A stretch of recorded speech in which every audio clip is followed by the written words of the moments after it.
सीमाएं सुरक्षित हैं, आतंकवाद और नक्सलवाद पर पूरी नकेल कसी गई है। याद करिए, पहले आतंकी घटना घटित होती थी और कांग्रेस और सपा के लोग क्या बोलते थे? कहते थे साहब आतंकवादी तो सीमा पार के हैं। इस समाजवादी पार्टी तो आतंकवादियों की हितैषी पार्टी है। आपने देखा होगा इनका काले कारनामे। संकट मोचन मंदिर जो बजरंग बली का मंदिर है, जहां पर बजरंग बली को रामचरितमानस लिखने की प्रेरणा तुलसीदास जी महाराज को जिस स्थान पर बजरंग बली ने उपस्थित होकर के किया था, वो संकट मोचन पर आतंकी हमला काशी में होता है, तब प्रदेश में समाजवादी पार्टी की सरकार थी और केंद्र में कांग्रेस की सरकार थी। बहनों और भाइयों, जब अयोध्या में राम जन्मभूमि पर आतंकी हमला हुआ था, तब भी प्रदेश में समाजवादी पार्टी की सरकार थी, केंद्र में कांग्रेस की सरकार थी। ये दोनों, केंद्र और प्रदेश में, इन दोनों का जब गठजोड़ होता है तो अनर्थ जरूर होता है। अराजकता के कारण है ये, असुरक्षा के कारण है, अविश्वास के कारण है। और बहनों और भाइयों, याद करना, प्रतापगढ़ की धरती सभी बीमारी का एक ही अचूक रामबाण है, यहां तो आंवला, प्रतापगढ़ का आंवला। आप जब चलते हैं, जहां से आंवला शुरू होता है, समझ लो प्रतापगढ़ आ गया। और इसीलिए तो आंवले का ही प्रभाव है, आंवले का ही प्रभाव है। जब दुनिया के अंदर हम कहीं जाते हैं तो लोग यही कहते हैं, 100 पढ़ा लिखा एक प्रतापगढ़ा, यानी 100 पढ़े लिखे लोगों पर आप भारी हो जाते हैं, क्योंकि आंवला आपकी पहचान बन गई है। आपने इसकी ऐसी ब्रांडिंग की कि दुनिया में छा गया प्रतापगढ़। बहनों और भाइयों, ऐसे ही मोदी जी ने भारत को दुनिया के अंदर छाने की व्यवस्था करवा दी। हर क्षेत्र में भारत में विकास, आतंकवाद समाप्त, नक्सलवाद समाप्त, सीमाएं सुरक्षित हुई है। और अब तो पटाखा भी फट जाए ना जोर से, तो पाकिस्तान पहले सफाई दे देता कि भाई मैंने नहीं किया है, क्योंकि उसे मालूम है कि कहीं लेने के देने न पड़ जाए। ये नया भारत है, छेड़ेगा नहीं, लेकिन अगर कोई छेड़ेगा तो उसको छोड़ेगा भी। और इसीलिए आज देख रहे होंगे, हाईवे बन रहे हैं, एक्सप्रेसवे बन रहे हैं, बाईपास बन रहा है। प्रतापगढ़ में मेडिकल कॉलेज भी बन गया है। प्रतापगढ़ मेडिकल कॉलेज का नाम बोधिसत्व सोनेलाल पटेल जी के नाम पर हमारी सरकार ने रखा है। बहनों और भाइयों, आज एक नई पहचान बन रही है प्रतापगढ़ की, विकास के साथ, तेजी के साथ जुड़ता हुआ। 1 डिस्ट्रिक्ट 1 मेडिकल कॉलेज हो, कहीं IIT, कहीं IIM, कहीं IIIT, कहीं NIT, कहीं वर्ल्ड क्लास यूनिवर्सिटी बन रही है। हर घर नल योजना और नल से जल भी आज आपके घरों पर पहुंचने की व्यवस्था पुख्ता कर दी गई है। आप याद करिए, ये समाजवादी पार्टी के सरकार के समय गरीब भूख से मरता था, गरीब उपचार के अभाव में दम तोड़ता था, किसान आत्महत्या करता था, नौजवान पलायन करता था, बेटी और व्यापारी सुरक्षित नहीं थी। और आज तो 80 करोड़ लोग देश के अंदर फ्री में राशन की सुविधा का लाभ प्राप्त कर रहे हैं। 60 करोड़ लोगों को 5 लाख रुपए का आयुष्मान कार्ड दिया जा चुका है। और मोदी जी ने घोषणा की है कि 70 वर्ष से ऊपर के हर व्यक्ति को हर वर्ष 5 लाख रुपए की सुरक्षा, स्वास्थ्य बीमा का कवर देंगे। 5 लाख का उपचार कहीं भी जाके करा सकता है। 12 करोड़ किसानों को किसान सम्मान निधि, 12 करोड़ घरों में शौचालय का निर्माण, 10 करोड़ घरों में उज्ज्वला योजना का सिलेंडर, 10 करोड़ मिल चुका है। बाकी कोई बचा होगा, चुनाव के बाद उनको भी फ्री में कनेक्शन मिलेगा। और हमने तो व्यवस्था की है, होली और दीपावली में एक भरा हुआ सिलेंडर उन परिवारों को उपलब्ध करवाते हैं। बहनों और भाइयों, ये मोती सिंह जी यहीं पे हैं, डॉक्टर महेंद्र सिंह जी नहीं दिखाई दे रहे हैं।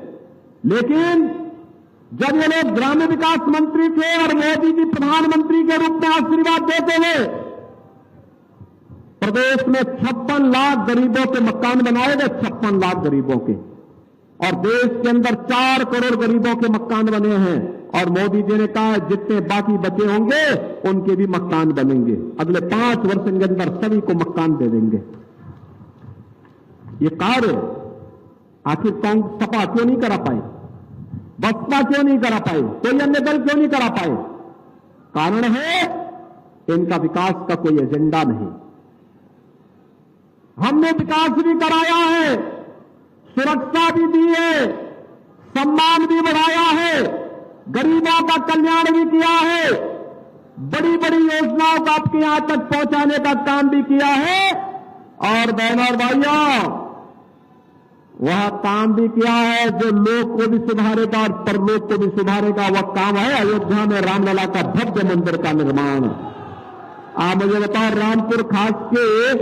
रामपुर खास के कितने लोग, प्रतापगढ़ के कितने लोग अयोध्या में दर्शन करके आ गए? काफी लोग करके आ गए।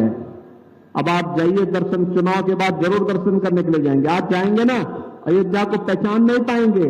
एक नई अयोध्या बना दी, अयोध्या, नया अयोध्या, क्योंकि राम हमारी आस्था है, राम के बगैर हमारा काम नहीं। और इसीलिए दुनिया कह रही है जो राम को लाए हैं, हम जो राम को लाए हैं, भाई हम तो राम भक्त हैं। मुझे लगता है आप में भी सभी लोग राम भक्त होंगे। क्यों राम भक्त हो? क्या कितने लोग राम भक्त हैं?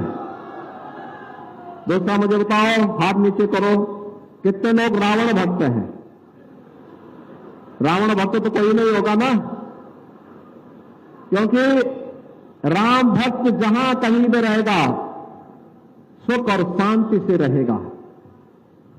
वह देश के बारे में सोचेगा, लोक के बारे में सोचेगा, गरीब के बारे में सोचेगा, विकास के बारे में सोचेगा। और जो राष्ट्रद्रोही है, रामद्रोही है, वह रामद्रोही भी है। जो रामद्रोही है वह राष्ट्रद्रोही भी है, विकास का विरोधी है, भ्रष्टाचारी है, दुराचारी है, माफिया है, आतंकवादी है, अराजकता पैदा करता है। इन सब के डीएनए एक जैसे हैं, डीएनए की जो थ्योरी, एक जैसे लोग एक साथ मिलकर के फिर अराजकता फैलाते हैं। पहले ये लोग दंगा करते थे यूपी में, देखते थे ना, कोई ताड़का की तरह, कोई मारीच और सुबाओ की तरह, होली आया दंगा, दीपावली आया दंगा, होली आया, कोई जन्माष्टमी दंगा, शिवरात्रि दंगा। आपने आशीर्वाद दिया, मोदी जी ने नेतृत्व दिया, उनके आशीर्वाद से भाजपा की सरकार प्रदेश में बनी। और आज सभी दंगाई राम नाम सत्य है की यात्रा में चले गए, समाप्त। 7 वर्ष से दंगा नहीं हुआ, गुंडागिर्दी समाप्त, अराजकता समाप्त। हम लोग इसीलिए आए हैं कि बेटी भी हमारी सुरक्षित हो, व्यापारी भी सुरक्षित हो, अन्नदाता किसान खुशहाल हो, नौजवान के हाथ को रोजगार हो। प्रतापगढ़ को विकास के इन्हीं कार्यक्रमों के साथ जोड़ना है और इसीलिए हम लोग आज आपके बीच आए हैं। हम लोग इसी कार्य को लेकर के आपके बीच में आए हैं। और मैं तो कहता हूं, हमारे विधायक है राजेंद्र मौर्य, ये जो वहां पे रसगुल्ला बनाते हैं, रसमलाई, क्या रसमलाई है, कितने लोगों ने खाई है इनके यहां के रसमलाई? ओ पूरा प्रतापगढ़ खाया है भाई। फ्री में खिलाए या पैसा लेके? अब पैसा चूंकि दूध खरीदते होंगे तो पैसा तो लेंगे, लेकिन सही माल देते हैं ना। क्या स्वाद है, 5 स्टार होटल फेल है इनके रसमलाई के सामने। और इसलिए बहनों और भाइयों, अब प्रतापगढ़ को आगे बढ़ाने के लिए हम लोग आगे कार्य कर रहे हैं। मैंने कहा इन लोगों से, ऐसा प्लान तैयार करो, बाईपास गडकरी जी से संगम लाल ने स्वीकृत करा ही दिया है, धड़ल्ले से प्रयागराज वाला मार्ग भी बन रहा है, अयोध्या की और प्रयागराज की 4 लेन की कनेक्टिविटी हो गई है। अब इसमें औद्योगिक गलियारा बना करके ऐसे उद्योग लाओ कि प्रतापगढ़ का हमारा नौजवान नौकरी और रोजगार के लिए बाहर न जाए, दुनिया नौकरी मांगने के लिए प्रतापगढ़ के नौजवानों के पास आए। बहनों और भाइयों, एक तरफ विकास और देश की समृद्धि, आत्मनिर्भर और विकसित भारत के लिए मोदी जी के नेतृत्व में हम काम कर रहे हैं, और दूसरी तरफ ये समाजवादी पार्टी और कांग्रेस का गठबंधन क्या करने जा रहा है? ये कह रहा है कि सत्ता में आएंगे तो एक विरासत टैक्स लगाएंगे। विरासत टैक्स का मतलब आप जानते हैं ना? आपके बाप दादों की जितनी जमीन होगी, जितनी प्रॉपर्टी होगी, मकान होगा, पैसा होगा, जेवर होंगे, इसमें से आधा ये लोग ले लेंगे। क्या आप इसको छोड़ देंगे क्या? ये औरंगजेब का जजिया कर है, इनके अंदर औरंगजेब की आत्मा घुस गई है। और औरंगजेब, कोई मुसलमान भी अपने पुत्र का नाम औरंगजेब नहीं रखता, क्योंकि औरंगजेब इतना क्रूर था कि उसने अपने बाप को ही जेल में डाल दिया था, अपने भाई की हत्या कर दी थी। और औरंगजेब की आत्मा जजिया कर लगाने के लिए इनके अंदर घुस गई है। देश का पता नहीं क्या नष्ट कर डालेंगे लोग। क्या आप जजिया कर लगाने देंगे समाजवादी पार्टी और कांग्रेस गठबंधन को? क्या ये छोड़ देंगे क्या? अरे पैसा आपके बाप दादों की कमाई, उनकी खून पसीना उनका, और उसमें जबरदस्ती डकैती डालने की छूट इनको दी जाएगी क्या? भारतीय जनता पार्टी यही कहती है कि हमारे नागरिकों का अधिकार उनके पास सुरक्षित रहना चाहिए। इनका हक आप जबरदस्ती मुसलमानों को नहीं बांट सकते हो, किसी और को नहीं बांट सकते हो, ये कतई ये छूट नहीं दी जा सकती। और दूसरा बहनों और भाइयों, इनके द्वारा अनुसूचित जाति, जनजाति और पिछड़ी जाति के आरक्षण पर सेंध लगाने का प्रयास हो रहा है। ये सेंध किस रूप में लगाने जा रहे हैं? कांग्रेस की कर्नाटक की राज्य सरकार ने अभी पिछड़ी जाति को मिलने वाले आरक्षण में एक हिस्सा काट करके मुसलमानों को दे दिया है। ये बाबा साहब भीमराव अंबेडकर का अपमान है। उन्होंने कहा था धार्मिक आधार पर आरक्षण नहीं हो सकता, लेकिन कांग्रेस के लोग फिर वही पाप कर रहे हैं जिसके कारण देश का विभाजन हुआ था। ये समाजवादी पार्टी के लोग उनके शागिर्द हैं। ये तो कांग्रेस की बारात में ढोल बजाने वाले लोग हैं। इनका कोई ठिकाना नहीं, कब पलट जाए, कहां पर किसका अपहरण कर दे, किसके साथ क्या घटना कर ले। और ऐसे ही ये लोगों ने जब मिलकर के सरकार चला रहे थे तब भी यही पाप ये लोग कर रहे थे। बहनों और भाइयों, आपको सतर्क करने के लिए आ रहे हैं। ये झूठ बोलेंगे, गुमराह करेंगे, जाति के नाम पे बांटेंगे, लेकिन बचना नहीं है। जो देश के अंदर बेहतर माहौल है, प्रदेश के अंदर विकास का माहौल है, सुरक्षा का माहौल है, इसको बनाए रखने के लिए फिर से भाजपा आवश्यक है। मानते हैं ना? और मैं तो आपसे कहूंगा, समाजवादी पार्टी ने आपको विकास से वंचित किया, उसको वोट के लिए तरसा दीजिए। समाजवादी पार्टी ने आपके यहां के नौजवानों को नौकरी के लिए तरसाया था, आज उसको वोट के लिए तरसा दीजिए। इन्होंने पानी के लिए तरसाया था, वोट के लिए तरसाइए।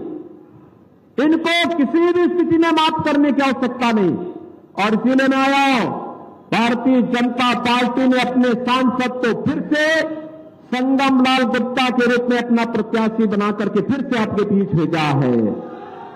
देखो, नाम भी संगम, प्रयागराज का एक संगम है, गंगा, यमुना और सरस्वती का। पूरा दुनिया आती है वहां स्नान करने के लिए, और आपके पास तो सांसद के रूप में ही मोदी जी ने संगम भेज दिया है। वे विकास भी कर सकते हैं, कार्य भी कर सकते हैं, आपकी हक की लड़ाई को भी लड़ सकते हैं। इसलिए संगम लाल गुप्ता को कमल चुनाव चिन्ह पर 25 मई को भारी बहुमत से विजयी बना के भेजेंगे।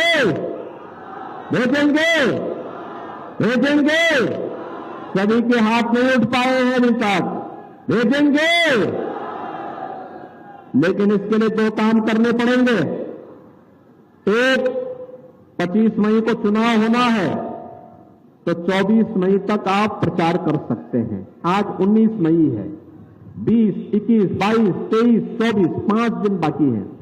इन 5 दिनों में आप में से हर परिवार, हर व्यक्ति हर दिन 5-5 परिवार के पास जाकर के, यानी आपको एक व्यक्ति को 25 परिवार के पास जाना है इन 5 दिनों में। भाजपा के कमल खिलाने के लिए जाएंगे। देखो मेरे सामने बोल रहे हैं, जाएंगे। और फिर उन 25 परिवारों की सूची बना करके चुनाव के दिन उसको मतदान केंद्र तक ले जाने और दिलाने की व्यवस्था करेंगे। तो मैं आश्वस्त होकर के जाऊं कि संगनलाल गुप्ता भारी बहुमत से विजयी बनकर के जाएंगे ना? चुनाव जिताकर भेजेंगे, कमल खिलाएंगे। आपका वायदा पक्का तो मेरा भी पक्का कि विकास और सुरक्षा की जिम्मेदारी फिर मेरी। सहमत है ना? तो फिर मेरे साथ बोलेंगे, भारत माता की, भारत माता की, भारत माता की जय श्री राम, जय जय श्री राम।